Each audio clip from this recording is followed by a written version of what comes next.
इत्तेहाद मिल्लत परिषद यानी कि आईएमसी के संस्थापक मौलाना तौकीर रजा खान अजमेर दरगाह विवाद के बाद बुधवार को अजमेर पहुंचे। उन्होंने बांग्लादेश में हिंदुओं पर हो रहे अत्याचार की निंदा की है। उन्होंने कहा है कि हिंदुओं को खास तौर से निशाना बनाया जा रहा है, उनके मंदिरों पर हमले हो रहे हैं। तो मैं सरकार से मांग करता हूं कि मुझे बांग्लादेश जाने की इजाजत दी जाए। मैं अपनी टीम के साथ वहां जाना चाहता हूं और वहां के अल्पसंख्यकों की सुरक्षा के लिए काम करना चाहता हूं। मौलाना तौकीर रजा ने कहा है कि बांग्लादेश में जो हालात हैं वह बहुत चिंताजनक हैं। मुझे जो जानकारी मिली है उसके मुताबिक वहां तख्तापलट हुआ है। भारतीय मीडिया इसे इस तरह पेश कर रहा है कि वहां हिंदुओं के खिलाफ जातीय भेदभाव हो रहा है और अगर ऐसा धर्म की वजह से हो रहा है तो यह बहुत गलत है। हम इसकी कड़ी निंदा करते हैं। चिश्ती साहब और अन्य लोग भी इसकी निंदा करेंगे। अगर वहां मंदिरों पर हमले हो रहे हैं तो हम इसका विरोध करते हैं। हम चाहते हैं कि बांग्लादेश में धर्म की वजह से किसी के साथ भेदभाव न हो। उन्होंने आगे कहा, हिंदुओं को खास तौर से निशाना बनाया जा रहा है, उनके मंदिरों पर हमले हो रहे हैं। तो मैं सरकार से मांग करता हूं कि मुझे बांग्लादेश जाने की इजाजत दी जाए। मैं अपनी टीम के साथ वहां जाना चाहता हूं और वहां के अल्पसंख्यकों की सुरक्षा के लिए काम करना चाहता हूं। वहां की सरकार को चाहिए कि वह अपने देश में अल्पसंख्यकों की हिफाजत के लिए ठोस कदम उठाएं।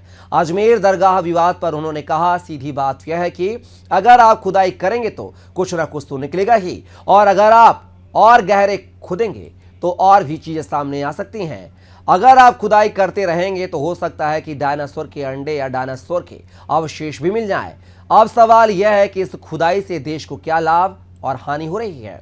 असल मकसद तो यह नहीं होना चाहिए कि किसी पुराने मंदिर को ढूंढना है, बल्कि उनका असली उद्देश्य अपनी पहचान बनाना है। तौकीर रजा ने कहा है कि जिन्होंने रसूल आजम की शान में गुस्ताखी की है उनका मकसद भी यही था। सिर्फ गुस्ताखी नहीं बल्कि अपनी पहचान बनाना। यह सब जो लोग कर रहे हैं वे देश को नुकसान पहुंचा रहे हैं। ऐसे लोगों पर सख्त कार्रवाई होनी चाहिए। सरकार को इन लोगों के खिलाफ सर्च ऑपरेशन चलाकर इनका ठिकाना जेल में तय करना चाहिए, क्योंकि अगर इन्हें आजाद छोड़ दिया गया तो ये इसी तरह का माहौल बनाते रहेंगे।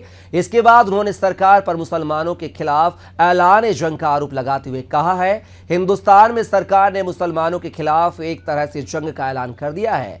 सरकार के दबाव में जो अदालतें ऐसे फैसले दे रही हैं, जैसे खोजने का फैसला या सर्वे का फैसला हो रहा है, ये सभी सरकार के दबाव में किए जा रहे हैं। अगर अदालतें इस तरह के फैसले देती हैं तो यह एक बहुत गंभीर बात है, क्योंकि यदि भारत में न्याय व्यवस्था से जनता का विश्वास उठ जाता है तो इसे जंगल राज की स्थिति कहा जा सकता है। इसलिए मैं सुप्रीम कोर्ट से अपील करता हूं कि वह इस पर संज्ञान ले और जो भी ऐसे फैसले निचली अदालतों में हो रहे हैं उन पर तुरंत रोक लगाई जाए। अनादि टीवी यूपी देखने के लिए शुक्रिया।